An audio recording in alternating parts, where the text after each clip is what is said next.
I hope you guys can hear this. So, red states. You guys could have been around this gerrymandering the whole time. I just looked into Texas, but most states have something like this. You can amend the Texas state constitution. You can enshrine abortion. You can enshrine mandatory health care. You can enshrine all these things. So I heard that there's more registered Democrats than registered Republicans, but they gerrymandered so much. They have red representatives. They have a red state government, red state legislature. They have red congressional, and then they have a red Supreme Court that's very racist and biased. But I was like, dude, like, you guys should have been gone around this. Like, you guys just let them stay corrupt for 100 years. And they're like, well, I'm like, won't you guys have a signature petition? And someone said, no, we don't. That's not like California, Michigan. You actually do. So you don't have something that'll go directly on the ballot, but you have something that's a constitutional amendment. 8% in the most recent gubernatorial election is all you need. If you have more registered Democrats than Republicans, every single year, you should be putting 5, 6, 7, 8 ballot initiatives on the map. And you need to mobilize those registered Democrats. You can do anything you want and make it a constitutional amendment. Just don't let them get it. Because they've shown that they're more about it than you liberals. You guys are not politically inactive, but I think you've been intimidated, so you didn't even try. Then you have to submit to the legislature. Their only job, by law, they have to put it on the ballot for popular vote.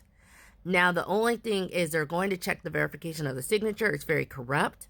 So you have to make sure they don't throw signatures away and they're all valid, because they're going to try to throw it away because that's their one job. If the 8% of the most recent votes cast are signed and they are verified, then it's their duty. They're required by law to place the proposed amendment on the ballot for public vote.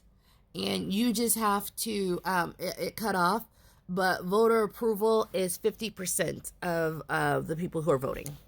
That's it. That's it. You guys could have been done this. I really do think it's, you were intimidated, so you never looked into it. And you can chat GPT this. So Texas, all red states that have more black people than nothing, you need to look at your signature and petition and voting.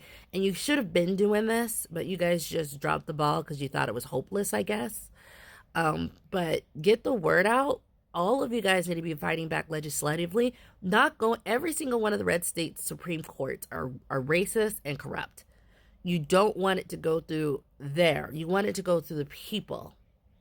And even then, it depends on the people. In every red state, maybe you do have more Republicans than Democrats, right? But in places where you do have a high percentage of registered Democrats and independents, and that's actually a purple state, this is how you make the change.